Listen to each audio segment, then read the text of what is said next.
Hi there, Kayla Johnson here. Welcome to our Jigsaw activity. And the data collection tool that I decided to dig into a little bit deeper is the existing documents, records, and artifacts.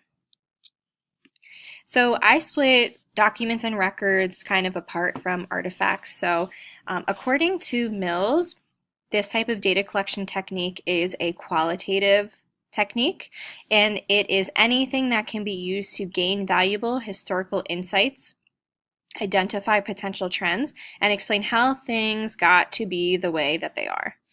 Some examples of this type of technique, data collection technique, are attendance rates and retention rates, discipline referrals and suspension rates, dropout rates, and standardized test scores.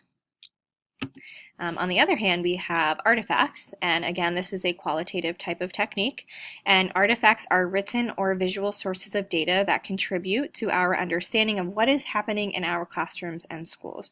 So some examples of this are student portfolios, maps, seating charts, photographs, audio recordings, video recordings, and student work samples. All right, so on to the unique processes and procedures. So I thought that the act of finding these documents, records, and artifacts made the process unique, just the act of finding them, because in most cases, the researcher will have to actually locate the data and search through the data that is already existing. So in our action plans that we are doing, the data does not already exist. You have to put forth some type of pre-assessment and then implement your strategy or procedure and then collect the data. Whereas with this type of data collection technique, the data is already available to you. I think that the task of going and locating it and then sifting through it is probably the most tedious task for this type of technique, which makes it very unique. So sifting through standardized test scores does not sound too appealing to me, but for somebody who may want to see trends in that type of data, or like attendance records, things like that, it could probably be very, very valuable information. Again, this is sounds like a very time-consuming type of data collection technique. So questions that I thought that this tool would help to answer. So I dove into the Mertler chapter a little bit to read more about this technique. I think that this type of technique would help to answer questions about attendance rates. So are there any trends among attendance rates, like from year to year, or maybe years to years? Retention rates, what's going on with our retention rates, and can we use that data to implement some type of strategy or something? Graduation rates, standardized test scores, gender, ethnicity. So again, trends among any of those types of areas. Now, more towards the artifact aspect, tracking student evidence for growth. So I immediately went to the thought that artifacts can be used to for differentiation purposes, and I know that this is an area of our Danielson rubric if you choose to have that type of evaluation every year, because depending on what year you are in your school district, if you're a first year teacher, you have to have 2 observations, whereas if you're a tenured teacher, you can opt to have a differentiated option for your evaluation, or you can just have the 1 evaluation per year. So tracking student evidence for growth, you are going to want to use many, many artifacts depending on what your assessment is that you are using, or whatever your thing is that you're using to track your growth, for whatever your subject is for tracking your growth for your evaluation. So, and then you could put those in some type of portfolio.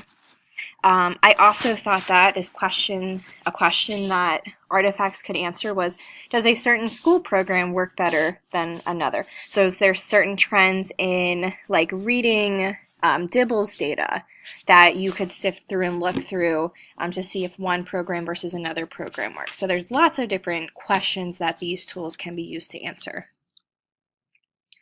A strength that this technique would help to answer would be that the information is already there for you. You just have to find it. So you don't have to administer any type of special test, pre or post assessment. You just have to dig through the data. And artifacts allow you to see student work develop over time. So I really think that I use artifacts all the time, especially during conferences. Conferences are coming up, so I like to keep a student portfolio of my students' work from the beginning of the year to the middle of the year to the end of the year, and it just goes to show parents their artifacts and how their work is progressing over time. So it's really nice for that. Weaknesses.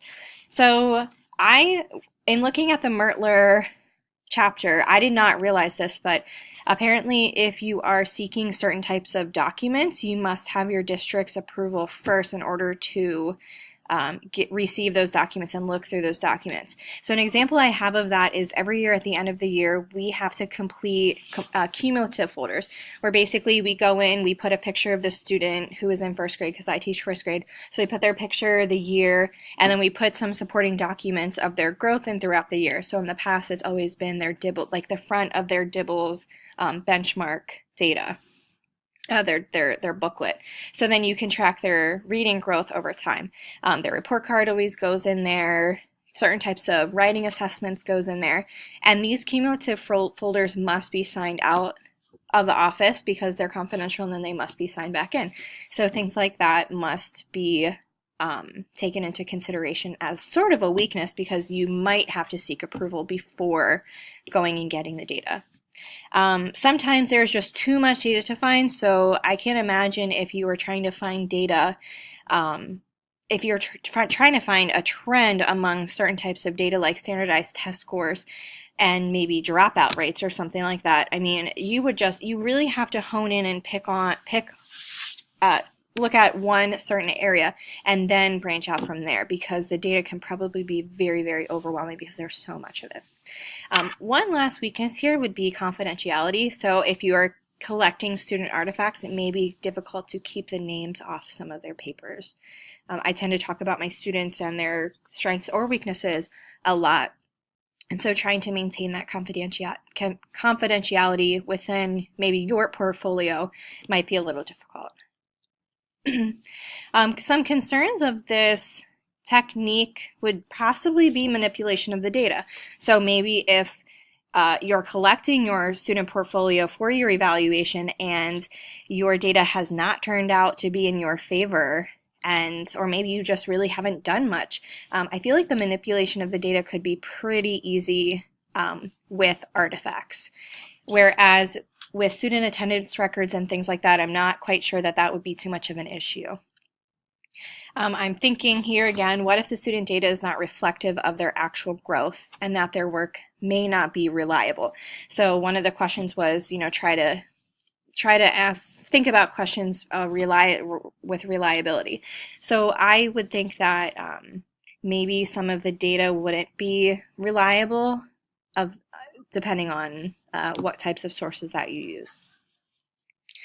The last thing I have here in regards to validity is how would one determine validity with student work samples?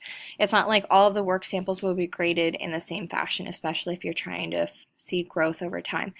Different teachers might use different strategies depending upon their class. I know what I do is not the same as my next door teacher. Even though we're teaching the same thing, it's not the same style or the same method. So those are just some of my concerns. Thank you so much for listening to my presentation, and have a great evening.